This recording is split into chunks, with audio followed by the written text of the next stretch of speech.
And now, here on AMTV, it's time for the Who News.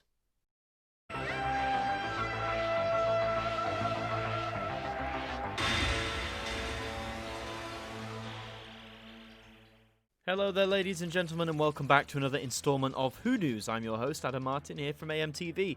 And the news, of course, is this New York Comic Con live panel that happened on YouTube. Well, it happened just half an hour ago at the time of recording this, and I mean, I don't know what everyone was expecting. I think a lot of people were expecting a trailer, maybe some behind-the-scenes stuff.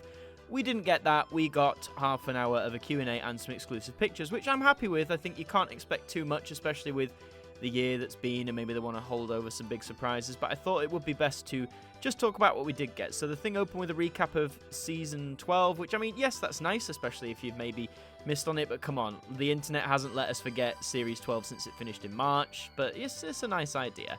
Then we have a lot of chat, lots and lots of chatting, nice to have the Q&A. I mean, as an actor, I always enjoy interviews with actors, talking about their processes, their preparation for the role, that sort of thing, so I really enjoyed that. A lot of nice praise for Ruth. Jo Martin, she wasn't there. It was just Jodie Whittaker, Mandip Gill, and Bradley Walsh, but it was nice that they were all speaking very highly of their fellow actor. Always nice to hear. And I just love how northern Jodie and Mandip are, like, when they're just having, like, little banter moments. For someone like me, who is also a northerner, like, it speaks to me on such a deep level, so I'm a big part of that. Remember, the South isn't the only part of the UK, guys. When they started talking about Revolution of the Daleks, I was like, oi, oi, boys, here we go. It's all gonna come out.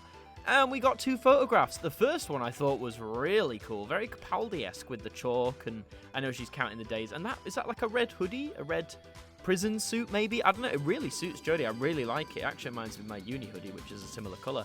The second photo is one I kind of expected. You know, the companions are back in Sheffield, the Doctor's gone, they're not really sure what to do with her. And we did learn from the Revolution talk, they talked a bit about the story that, you know, a Dalek or Daleks appear, and the gang don't really know what to do without the Doctor, so they're just trying to formulate it. And that second photo actually gave me vibes of Linda, you know, from Love and Monsters, the group who, well, in that story, they wanted to find the Doctor, like, discover more about who he was. But this photo, I don't know what it was, it just reminded me of that, really. But it had a lot of positive talking from the cast. I know people will say that, well, they have to do that, it's their job to promote the show, but it seemed very genuine, particularly from what Bradley Walsh was saying.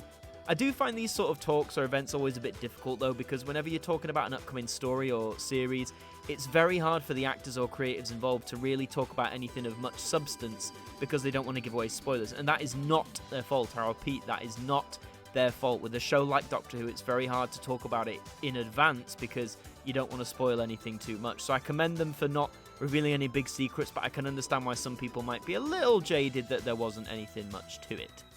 And they're saying that they're prepping to film something before the end of 2020. This goes against what, I think there was a rumour, I can't remember what website, saying that it had started filming again. Jodie Whittaker herself said they are planning to film before the end of 2020, which is promising. But again, here in the UK, the situation is not yet clear. There are multiple areas going into lockdown, so who knows when they'll actually get to start.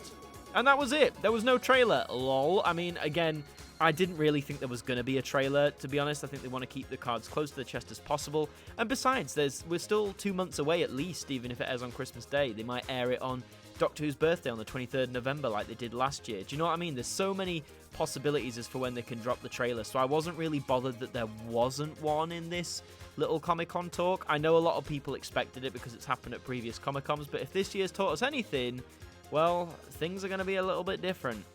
I mean, the chat is still available. If you go on the New York Comic Con page, it's there. It's only a half an hour chat, which again is what I was expecting. I think people were expecting like an hour, 2 hours. Again, it's not a proper Comic Con where that happens. This was only going to be a short length thing, but I really enjoyed it. As I say, it's nice to see the actors again. It's nice to hear their passion for the show, for each other, for their fellow actors. For me, as an actor, that was what I took away from it the most. So if you want to hear what they have to say about Series 12 and a little bit about the Christmas / potential New Year special, go and check that out on the New York Comic Con's TV channel. But that is all for this installment of Who News. Thank you very much for watching. Please subscribe to the channel if you're brand new, and I will see you lot in the next report.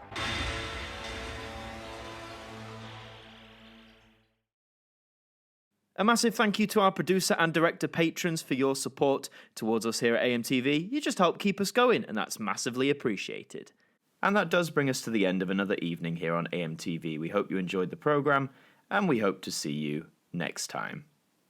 Good night.